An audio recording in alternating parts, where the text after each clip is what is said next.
Folktale Manipurbu tabiriba khwai pumnamakpu ehanba maktada ehakni koknono khurumjari. Channel asida nungairaba phunga wari macha paurongna chingba kaya ama puzarake. Amadi mayamna nusibiduna channel asibu like, subscribe amadi share tawbasu kawbidanaba haizari.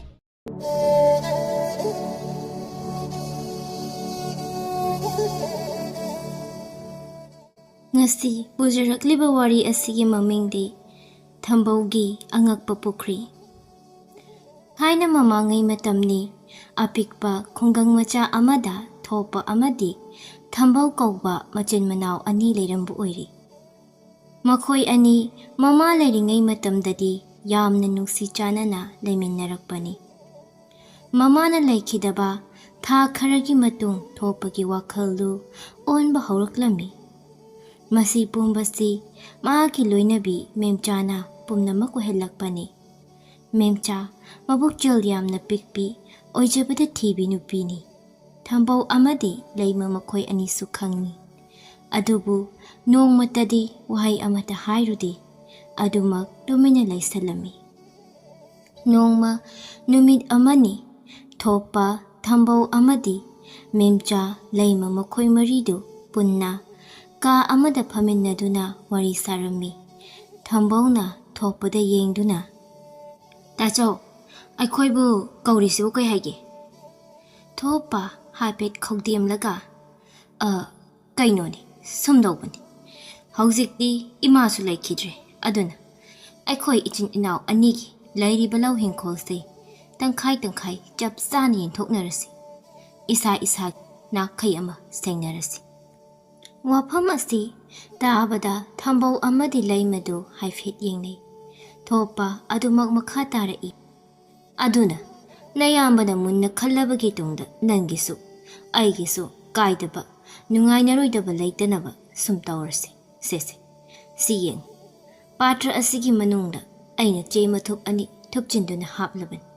Mathup amana aikhoi yumsigi oi thangba lau amadi hingkhol asini aduga mathup amana yetlom thangbagini inauna hana ama paikhatjaru magi painariba je mathup aduda iramba wahaiduna isagi law inkhol oirasi asumna hainaduna thopa amadi Thambou makhoi anidu makutta je mathupdu amamam tap paikhatnaduna yengnarami adumna je mathup anidu phaktokduna yenglubadadi thopagina yetlomgidu tari Thambougina oiromgidu tari thopa marau leina noktuna adudi hayengdagi isagi lamda oina Thambouna phat hoi asumna makhoi singdu wari watai ngahak tawramlaga Thambou matai manaudu makhoigi kada changkhri makhoi anidu changkhibaga memchana noktuna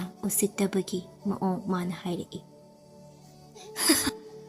Aigi laibak sisune thambal da phambazani sanani ko sana wafam sitabada thopana noktuna sanado nanai aina ohelibani ni oheliba yeng tu aina pariba che mathup ase sisu chap mane animak oirom haina ibani aina sanabani yetlomgido lawba yanaba kaidoruni Thamoi sengna tawruraga laibak thidana oiromgidu phangnabadi memchadu ingak-ngakpagi sakphamda leirambadagi khangnok-noktuna hairei hoine he chummine astomna nongmanini haujinkri thopa amadi Thambou makhoi anidu magi phangnaba law hingkhol saruk aduda phawsingdu hunarami matam khara haujinkri tha kharagi matungni thopagi law hingkholdudi laibak laihau phabana rakarino tharu potlam khuding mahai marong chawna phangserami adubu somdana kamdauri Thambou amadi leima makhoi anidi laibak thiba haibadu thokli makhoi phana kan honarabasu yetum matonda pakpa marik ama phawba phanglamdi mahai marong singdu nongmagi phagalakadra hairaga madugi ona tainabada oina nongmagi kangsilakli mataududa Thambou amadi leima makhoi anidu wakhalda wana tuminna kaigumba ama khanduna phamli Makhoi asum phamlambadagi laimana khanghai asumna mapuroibada hairi. Nupa, akhoi hinkol koiba ase leplasi.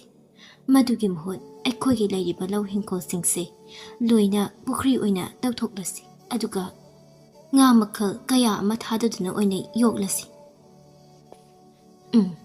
Yaini madusu. Nga singdo akhoi na phajana ningthina yoklaga hayeng tungda amuk sendong matik chani yonthokpa. Yai adumna yonthok yongsin tawbusu. Adudi ai ngasimak jatuna mioi khara nektuna hayengdagi hobina phaijarukiki.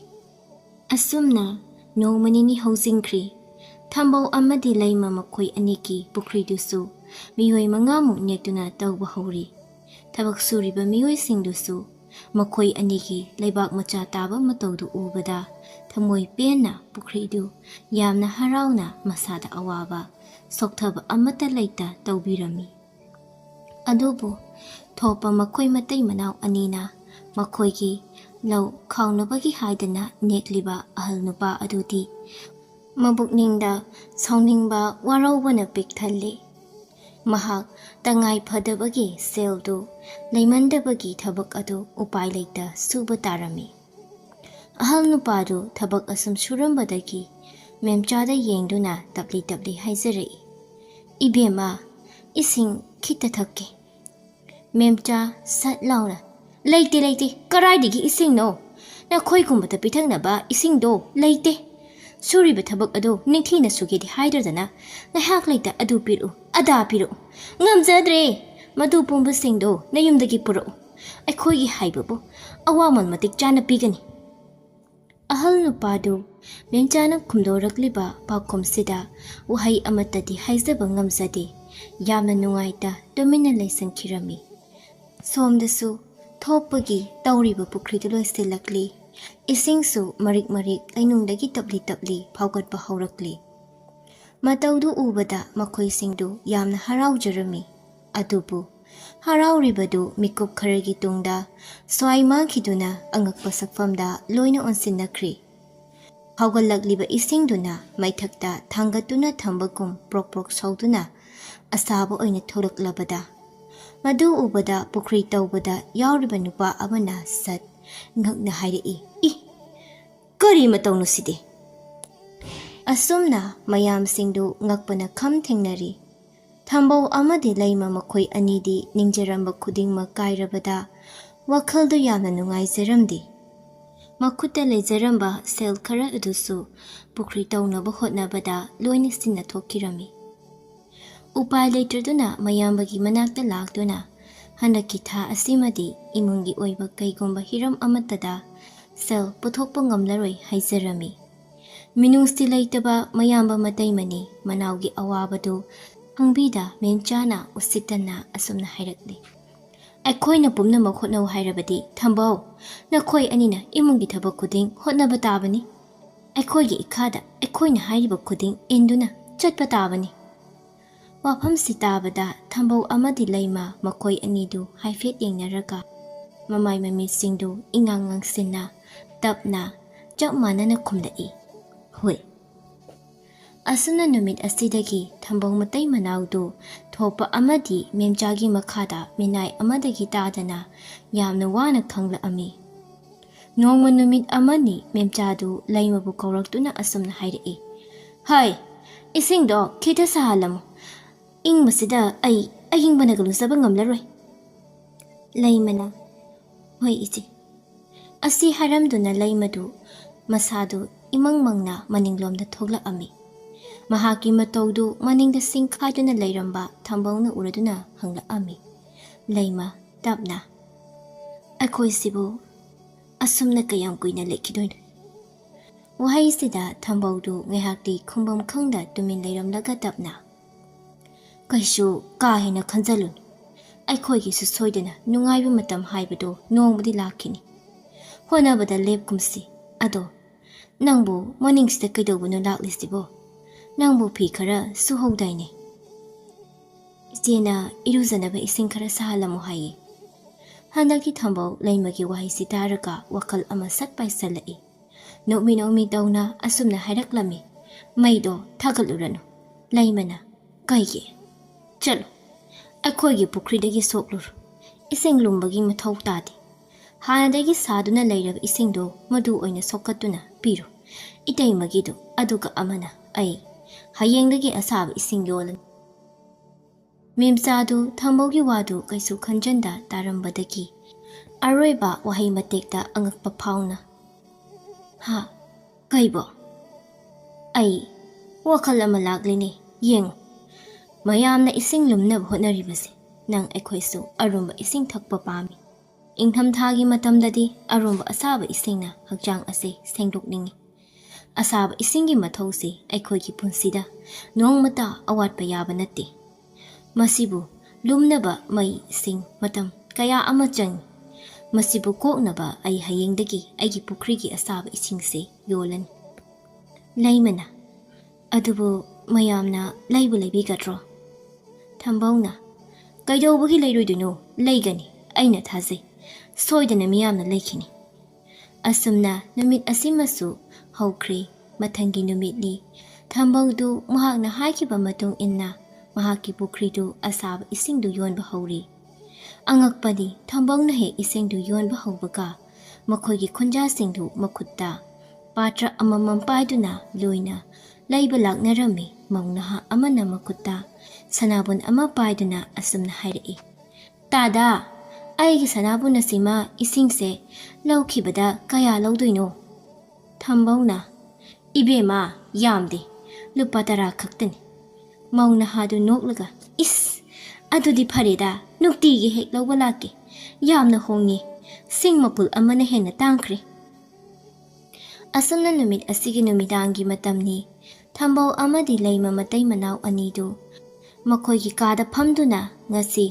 ꯐꯪꯂꯛꯈꯤꯕ ꯁꯦꯜꯁꯤꯡꯗꯨ ꯆꯦꯛꯁꯤꯟꯅ ꯊꯤꯔꯤ ꯂꯩꯃ ꯁꯦꯜ ꯌꯥꯝꯁꯤꯡꯗꯨ ꯎꯕꯗ ꯍꯔꯥꯎꯅ ꯅꯣꯛꯆꯗꯨꯅ ꯑꯁꯨꯝꯅ ꯍꯥꯏꯔꯛꯏ ꯅꯨꯄꯥ ꯑꯩꯈꯣꯏꯁꯦ ꯉꯁꯤꯗꯒꯤ ꯅꯨꯡꯉꯥꯏꯕ ꯍꯥꯏꯗꯣ ꯑꯣꯏꯔꯅꯤꯀꯣ ꯊꯝꯕꯧ ꯃꯥꯒꯤ ꯅꯨꯄꯤꯒꯤ ꯃꯇꯧꯗ ꯅꯣꯛꯇꯨꯅ ꯅꯨꯡꯉꯥꯏꯔꯗꯕꯅꯤ ꯑꯩꯅ ꯍꯥꯟꯅ ꯍꯥꯏꯗ꯭ꯔꯣ ꯁꯣꯏꯗꯅ ꯁꯤꯠꯀꯅꯤ ꯍꯥꯏꯅ ꯃꯌꯥꯝꯅ ꯄꯥꯝꯅꯒꯅꯤ ꯍꯥꯏꯗꯨꯅ ꯂꯩꯃꯅ ꯍꯣꯏ ꯍꯥꯏꯕꯕꯨꯗꯤ ꯍꯥꯏꯕ ꯑꯗ ꯃꯤꯌꯥꯝꯅ ꯑꯃꯨꯛꯇ ꯇꯧꯗ꯭ꯔꯤꯕ ꯊꯕꯛ ꯑꯣꯏꯕꯅ ꯀꯌꯥ ꯊꯥꯖꯐꯥꯠꯇꯕ ꯑꯗꯣ ꯍꯧꯖꯤꯛꯇꯤ ꯊꯥꯖꯔꯕ ꯅꯠꯇ꯭ꯔꯣ ꯂꯩꯃ ꯅꯣꯛꯐꯦꯠ ꯇꯧꯅ ꯊꯥꯖꯔꯦ ꯑꯁꯨꯝꯅ ꯊꯥ ꯈꯔ ꯍꯧꯖꯤꯟꯈ꯭ꯔꯦ ꯊꯝꯕꯧ ꯑꯃꯗꯤ ꯂꯩꯃ ꯃꯈꯣꯏ ꯑꯅꯤꯗꯤ ꯅꯣꯡꯃ ꯅꯣꯡꯃꯒꯤ ꯅꯨꯡꯉꯥꯏꯕ ꯑꯁꯨꯝ ꯍꯦꯟꯒꯠꯂꯛꯂꯤ ꯑꯗꯨꯕꯨ ꯊꯣꯛꯄ ꯑꯃꯗꯤ ꯃꯦꯝꯆꯥ ꯃꯈꯣꯏ ꯑꯅꯤꯗꯤ ꯐꯤꯕꯝ ꯑꯁꯨꯝ ꯀꯥꯏꯗꯔꯛꯂꯤ ꯃꯈꯣꯏꯅ ꯊꯥꯖꯕ ꯃꯍꯩ ꯃꯔꯣꯡ ꯄꯨꯝꯕ ꯎꯆꯦꯛꯅ ꯆꯥꯈꯤꯕ ꯈꯔ ꯇꯤꯟ ꯇꯥꯁꯤꯟꯗꯨꯅ ꯂꯣꯏꯅ ꯄꯠꯂꯒ ꯄꯨꯝꯂꯒ ꯃꯥꯡꯊꯕ ꯑꯁꯤꯅ ꯃꯈꯣꯏꯒꯤ ꯁꯦꯟꯗꯣꯡ ꯍꯥꯏꯗꯨ ꯊꯣꯛꯄꯒꯤ ꯃꯍꯨꯠ ꯑꯔꯦꯡ ꯄꯨꯊꯕ ꯑꯣꯏꯅ ꯊꯣꯛꯂꯤ ꯃꯦꯝꯆꯥꯗꯨ ꯃꯀꯣꯛꯇꯨ ꯄꯥꯏꯔꯒ ꯑꯁꯨꯝꯅ ꯍꯥꯏꯔꯛꯏ ꯀꯔꯤꯅꯣ ꯇꯧꯔꯤꯁꯤꯡꯁꯤꯕꯣ ꯇꯧꯔꯨꯕ ꯑꯃꯠꯇ ꯃꯥꯏ ꯄꯥꯛꯄ ꯉꯝꯗ꯭ꯔꯤꯁꯤꯕꯣ ꯃꯔꯥ ꯑꯣꯏꯅ ꯆꯥꯏꯊꯔꯛꯂꯤꯁꯤꯕꯣ ꯊꯣꯛꯄ ꯁꯣꯔ ꯁꯥꯡꯕ ꯑꯃ ꯍꯣꯟꯗꯣꯛꯂꯒ ꯈꯪꯗ꯭ꯔꯦ ꯑꯩꯁꯨ ꯀꯔꯤꯅꯣ ꯇꯧꯔꯤꯕꯁꯦ ꯇꯧꯔꯨ ꯊꯕꯛ ꯈꯨꯗꯤꯡ ꯃꯥꯏ ꯄꯥꯛꯄ ꯑꯃꯠꯇ ꯉꯝꯗꯦ ꯃꯦꯝꯆꯥꯅ ꯁꯨꯃꯥꯏꯅ ꯁꯨꯝ ꯇꯧꯔꯕꯗꯤ ꯑꯩꯈꯣꯏꯁꯦ ꯌꯥꯝꯅ ꯋꯥꯔꯛꯀꯗꯧꯔꯤ ꯊꯣꯛꯄ ꯀꯔꯤꯒꯨꯝꯕ ꯑꯃ ꯈꯪꯅꯤꯡ ꯅꯤꯡꯁꯤꯡꯂꯛꯇꯨꯅ ꯁꯠ ꯍꯪꯂꯤ ꯅꯍꯥꯟꯒꯤ ꯑꯩꯅ ꯄꯤꯁꯟꯈꯤꯕ ꯁꯦꯜꯗꯨꯗꯤ ꯀꯌꯥꯝ ꯂꯩꯔꯤ ꯃꯗꯨ ꯈꯛꯇ ꯉꯥꯏꯔꯕꯅꯤ ꯏꯈꯨꯠꯁꯤꯗ ꯂꯩꯔꯤꯕ ꯍꯥꯏꯕꯕꯨ ꯃꯗꯨꯒꯤ ꯃꯇꯨꯡ ꯇꯥꯕꯗꯤ ꯁꯤꯀꯤ ꯑꯃꯠꯇ ꯂꯩꯇ꯭ꯔꯕꯅꯤ ꯃꯦꯝꯆꯥꯅ ꯑꯗꯨꯁꯨ ꯂꯣꯏꯁꯤꯜꯂꯛꯏ ꯏꯃꯨꯡꯒꯤ ꯑꯋꯥꯠ ꯑꯄꯥ ꯃꯦꯟꯕꯗ ꯀꯝꯗꯧꯅꯤ ꯁꯤꯗꯤ ꯋꯥꯏ ꯑꯁꯤ ꯍꯥꯏꯗꯨꯅ ꯊꯣꯛꯄ ꯃꯨꯟꯅ ꯋꯥꯈꯜ ꯉꯥꯏꯍꯥꯛ ꯇꯧꯔꯕ ꯃꯇꯨꯡ ꯍꯥꯏꯔꯛꯏ ꯂꯩꯇ꯭ꯔꯒꯅ ꯊꯝꯕꯧꯒꯤ ꯃꯅꯥꯛꯇ ꯍꯦꯛ ꯆꯠꯂꯒ ꯍꯪꯂꯨꯔꯁꯤ ꯃꯣꯏꯗꯤ ꯄꯨꯈ꯭ꯔꯤꯁꯦ ꯇꯧꯈꯤꯕꯗꯒꯤ ꯁꯦꯜꯗꯤ ꯐꯅ ꯄꯥꯏꯈꯠꯈ꯭ꯔꯕꯅꯤ ꯍꯧꯖꯤꯛꯇ ꯑꯩ ꯌꯥꯝꯅ ꯅꯤꯡꯉꯝꯃꯛꯇ꯭ꯔꯤ ꯉꯁꯤ ꯑꯩꯈꯣꯏꯅ ꯋꯥꯔꯤꯕꯁꯦ ꯑꯩꯅ ꯑꯩꯒꯤ ꯏꯅꯥꯎꯗ ꯃꯤꯅꯝꯂꯨꯕꯒꯤꯅꯤ ꯊꯃꯣꯏ ꯁꯦꯡꯅ ꯏꯅꯥꯎ ꯑꯁꯤꯒ ꯄꯨꯟꯅ ꯅꯨꯡꯁꯤ ꯆꯥꯟꯅꯅ ꯂꯩꯃꯤꯟꯅꯔꯝꯕ ꯊꯣꯛꯂꯕꯗꯤ ꯑꯩꯈꯣꯏꯅ ꯋꯥꯔꯤꯕꯁꯦ ꯀꯩꯗꯧꯅꯨꯡꯗ ꯋꯥꯔꯝꯂꯣꯏ ꯏꯆꯤꯟ ꯏꯅꯥꯎ ꯑꯅꯤ ꯁꯦꯒ ꯃꯥꯏꯒ ꯇꯥꯟꯅꯗꯨꯅ ꯄꯨꯟꯅ ꯆꯥꯎꯈꯠꯃꯤꯟꯅꯔꯝꯒꯅꯤ ꯃꯁꯤ ꯄꯨꯝꯕ ꯅꯪ ꯑꯩꯅ ꯄꯨꯛꯆꯦꯜ ꯄꯤꯛꯄꯒꯤꯅꯤ ꯃꯦꯝꯆꯥꯅ ꯀꯥꯟꯅꯗꯦ ꯅꯨꯄꯥ ꯍꯧꯖꯤꯛꯃꯛ ꯊꯝꯕꯧꯒꯤ ꯃꯅꯥꯛꯇ ꯆꯠꯇꯨꯅ ꯑꯁꯦꯡꯕꯗꯨ ꯍꯥꯏꯔꯨꯔꯁꯤ ꯑꯁꯨꯝꯅ ꯍꯥꯏꯅꯗꯨꯅ ꯊꯣꯛꯄ ꯑꯃꯗꯤ ꯃꯦꯝꯆꯥ ꯃꯈꯣꯏ ꯑꯅꯤꯗꯨ ꯊꯝꯕꯧꯒꯤꯗ ꯂꯥꯛꯑꯝꯃꯤ ꯃꯌꯥꯝꯕ ꯑꯃꯗꯤ ꯃꯇꯩꯃ ꯑꯅꯤꯅ ꯏꯊꯥ ꯊꯥꯖꯗꯅ ꯃꯥꯒꯤꯗ ꯂꯥꯛꯄ ꯑꯗꯨꯗ ꯂꯩꯃꯗ ꯐꯤꯗꯥ ꯑꯃ ꯊꯥꯍꯟꯗꯨꯅ ꯃꯈꯣꯏꯕꯨ ꯐꯝꯍꯜꯂꯤ꯫ ꯊꯣꯞꯄ ꯃꯅꯥꯎꯗ ꯌꯦꯡꯗꯨꯅ ꯃꯍꯥꯛꯅ ꯇꯧꯈꯤꯕꯁꯤꯡꯗꯨ ꯋꯥꯔꯤ ꯂꯣꯏꯅ ꯂꯤꯊꯣꯔꯛꯂꯤ꯫ ꯑꯃꯗꯤ ꯃꯈꯣꯏ ꯑꯅꯤꯕꯨꯁꯨ ꯉꯥꯛꯄꯤꯅꯕ ꯍꯥꯏꯖꯔꯝꯃꯤ꯫ ꯊꯝꯕꯧ ꯃꯌꯥꯝꯕꯒꯤ ꯋꯥꯔꯤꯁꯤꯡꯗꯨ ꯃꯨꯟꯅ ꯇꯥꯔꯕꯒꯤ ꯇꯨꯡꯗ ꯑꯁꯨꯝꯅ ꯅꯣꯛꯂꯒ ꯍꯥꯏꯔꯛꯏ꯫ ꯇꯥꯆꯧ, ꯏꯇꯩꯃ, ꯅꯅꯥꯎꯒꯤ ꯊꯃꯣꯏꯗ ꯋꯥꯔꯧꯕ ꯂꯩꯖꯗꯦ꯫ ꯅꯅꯥꯎ ꯍꯥꯟꯅ ꯈꯪꯖꯩ, ꯇꯥꯆꯧ ꯏꯇꯩꯃꯅ ꯍꯥꯏꯗ꯭ꯔꯕꯁꯨ ꯇꯥꯆꯧ ꯏꯇꯩꯃꯗꯤ ꯌꯨꯝꯁꯤꯒꯤ ꯑꯍꯟ ꯍꯥꯏꯕꯗꯣ ꯑꯣꯏꯔꯕꯅꯤ꯫ ꯏꯃꯥꯅ ꯂꯩꯈꯤꯗ꯭ꯔꯕꯒꯤ ꯇꯨꯡꯗꯗꯤ ꯑꯩꯈꯣꯏꯗꯤ ꯑꯉꯥꯡꯅꯤ꯫ ꯑꯉꯥꯡ ꯍꯥꯏꯕꯁꯤꯗꯤ ꯑꯍꯟꯁꯤꯡꯅ ꯆꯠꯈꯤꯕ ꯂꯝꯕꯤꯗꯣ ꯇꯨꯡ ꯏꯟꯗꯨꯅ ꯆꯠꯄꯅꯤ꯫ ꯑꯩꯈꯣꯏꯁꯨ ꯃꯗꯨꯅꯤ ꯇꯥꯆꯧ, ꯏꯇꯩꯃꯅ ꯇꯧ ꯍꯥꯏꯕꯗꯣ ꯃꯗꯨꯅꯤ ꯑꯩꯈꯣꯏꯅ ꯇꯧꯖꯈꯤꯕ꯫ ꯃꯅꯥꯎꯒꯤ ꯋꯥꯁꯤ ꯇꯥꯕꯗ ꯊꯣꯞꯄ ꯑꯃꯗꯤ ꯃꯦꯝꯆꯥꯗꯨ ꯏꯀꯥꯏꯕꯅ ꯃꯃꯥꯏ ꯃꯃꯤꯠ ꯄꯨꯝꯕ ꯉꯥꯡꯁꯪ ꯍꯦꯛ ꯉꯥꯡꯁꯤꯜꯂꯤ꯫ ꯃꯈꯣꯏ ꯑꯅꯤꯒꯤ ꯃꯇꯧꯗꯨ ꯂꯩꯃꯅ ꯈꯪꯂꯗꯨꯅ ꯃꯦꯝꯆꯥꯗ ꯑꯣꯟꯁꯤꯟꯗꯨꯅ ꯍꯥꯏꯔꯛꯏ꯫ ꯏꯆꯦ, ꯅꯅꯥꯎꯒ ꯀꯩꯊꯦꯜ ꯐꯥꯎꯗ ꯆꯠꯂꯨꯁꯤ, ꯉꯥ ꯑꯆꯧꯕ ꯑꯃ ꯂꯩꯔꯨꯁꯤ, ꯑꯗꯨꯒ ꯊꯣꯡꯂꯒ ꯉꯁꯤꯗꯤ ꯑꯩꯈꯣꯏ ꯄꯨꯟꯅ ꯆꯥꯁꯤꯗꯣ, ꯍꯔꯥꯎ ꯇꯌꯥꯝꯕ